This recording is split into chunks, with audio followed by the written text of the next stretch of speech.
couple of people have asked me about my thoughts on tournaments. One other thing about tournaments, though, a lot of these professionals, they seem to be clamoring for the high percentage payout at the top, the super top heavy structures. I'm all for making them more like a cash game. I think the flatter the better, personally. I mean, I'm not a tournament expert, so maybe I'm missing something, but you listen to a guy like Limon, who seems to make a lot of sense to me. He talks about how when you have these super top heavy payouts, a lot of the times when someone wins something like that, they're yanking all of that money out of the poker economy and they're making a big purchase, or they're putting it away into mutual funds or something like that.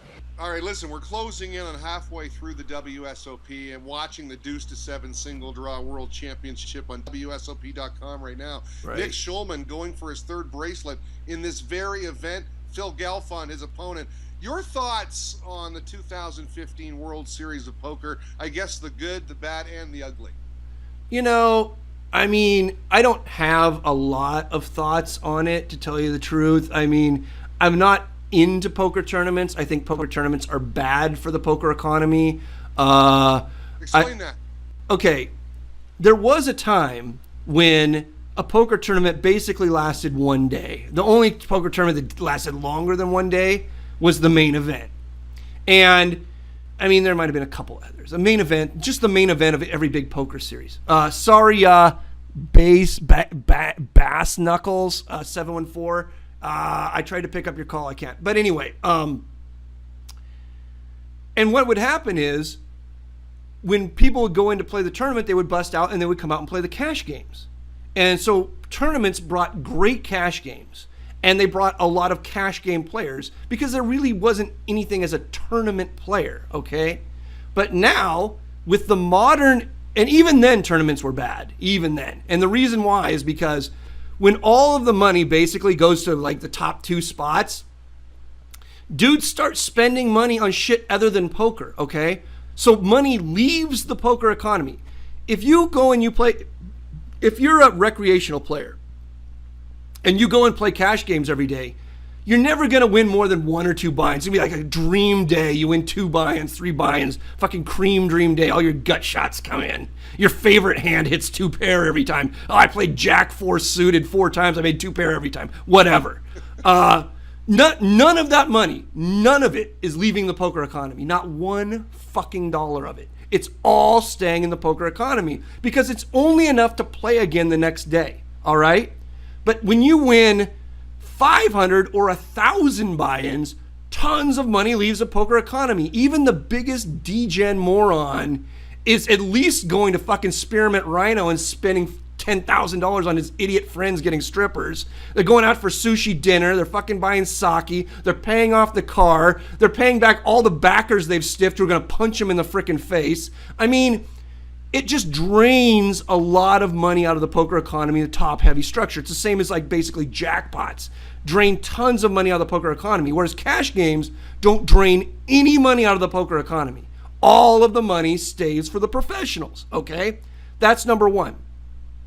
In the old days, by old days I'm talking like 2002, 2000, up to maybe 2004, the way tournaments were set up was they were basically Ironmans. Every tournament was basically set up as an Ironman, and when you busted out, you had to go to the cash games. Now, what the fish figured out is, and the fish figured this out on their own. I'm going to take a puff of cigar, by the way.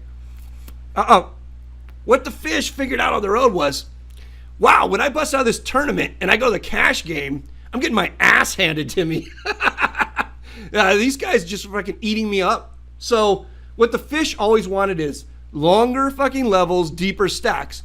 Basically what they want is a cash game away from cash game pros. They want to like sequester themselves away from cash game pros. And then the other thing they added in after that was like multiple day ones. So you got, and multiple, what are they called? Flights. So you got day 1A, 1B, 1C, 1D, day 23F, day 43R.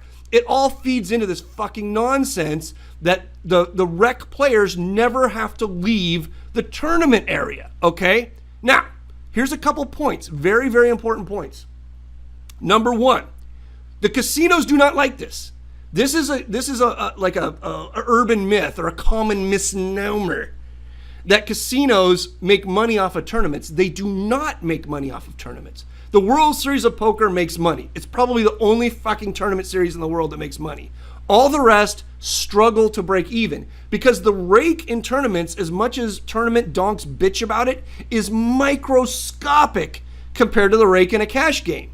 If you pay your whatever, if you're playing like a $5.50, you pay your $50 rake and play 4 days. If you played 4 days in a cash game, you'd pay $600 rake. I mean, it's not even the same planet, okay? So the tournaments, like, and we even got all the tournament directors now, you know, all the big tournament directors are saying the same thing. Like, we have to do something about these tournaments because the casinos barely want them. Yes, it bumps up your cash game action for the short period of time the tournament's there, but it actually has dried up the cash game action over time. In Los Angeles, in 2001, 2002, there were white chip limit games at the Bicycle Casino.